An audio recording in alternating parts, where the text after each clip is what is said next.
Hello, beautifuls. Thank you so much for joining me today. I'm going to thank you in advance for being patient with the lighting. I know that it is not ideal and it's going to fluctuate a bit because I'm trying to find shade. Right now, I cannot sit in the sun, so I appreciate your patience. Thank you. When I'm working with clients, many of them are surprised when they come to an understanding that they alone create their experiences. Now, I know for some people that's a trigger because they're going through some difficult experiences right now, and their response is likely, I did not create this. Let me be very clear. The physical events that are happening in our life is not what I'm talking about. I am talking about our experience of those events. So an event is exactly that. It's just something that happens in a moment. And we individually interpret that event. We do that through the sensations we're feeling in the body and the meanings we make of those, and the thoughts we have about the event. And it is those thoughts and those feelings that we combine together to interpret or to create a story about the event. And in that way, we are creating our experience. The event is just that. It's neutral. But we overlay a story on top of that, and that becomes our experience. And that interpretation will influence many of the other events and experiences throughout our life journey. And the reason why most people are surprised about this is because it is not something that we're taught, unless of course we have very conscious and aware parents. But it's generally not something, I'm gonna try to, no, that's not, there we go. I'm trying. It's generally not something that society has embraced, right? We are continually looking towards others to help us feel differently. We are looking to change our circumstances to feel differently. How many times have you heard somebody say, when I lose the weight, I'll be happier. When I get this job, I'll be happier. When I find a partner, I'll be happier. And the truth is, no one or no thing can make you feel or think anything you don't want to. That is your sovereign domain. You are the master of those things.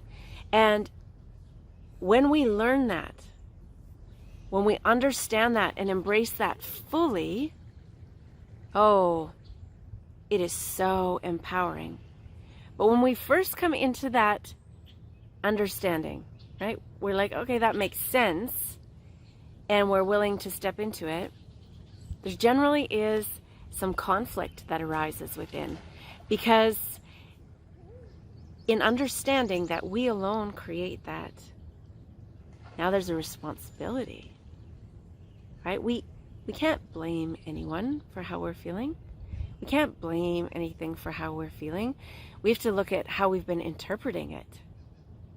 And that interpretation is responsible for how we're feeling and how we are experiencing that event, right?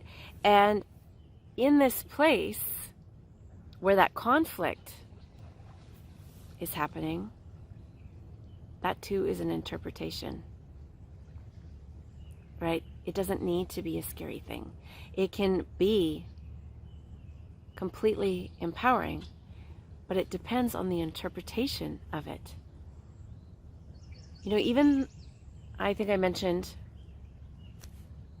that even the language we use, right, in society is very disempowering. We don't take ownership of how we are feeling. We quite often say you, we, when the truth is we're speaking about ourselves.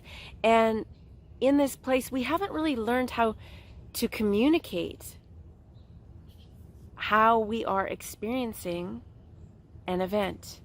And it causes all sorts of hiccups in our experiences, be that with relationship with others, or how we are interpreting an event. So, for example, quite often someone will say, if there's a disagreement, right? You said this and it made me feel this way, or when you do that, it makes me feel this way.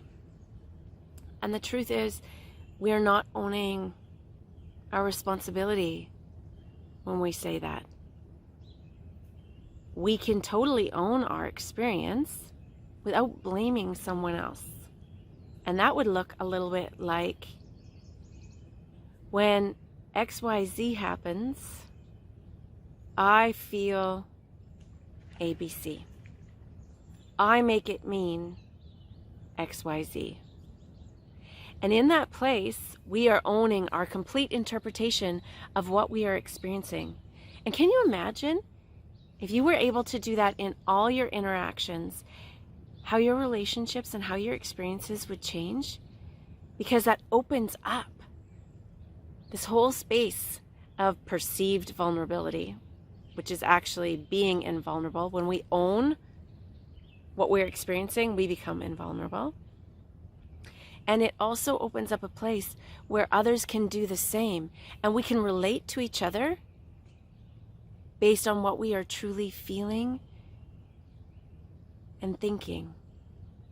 And in that way, there are less misunderstandings, and it deepens our communication. It deepens our experiences, and it enriches and satisfies our personal experiences of life. I thank you so much for listening to this perspective. And as always, if you enjoyed this, I would appreciate a like or a share or both. And if you don't want to miss any of the upcoming videos, please hit the subscribe button and click all. Until we speak again, please be well.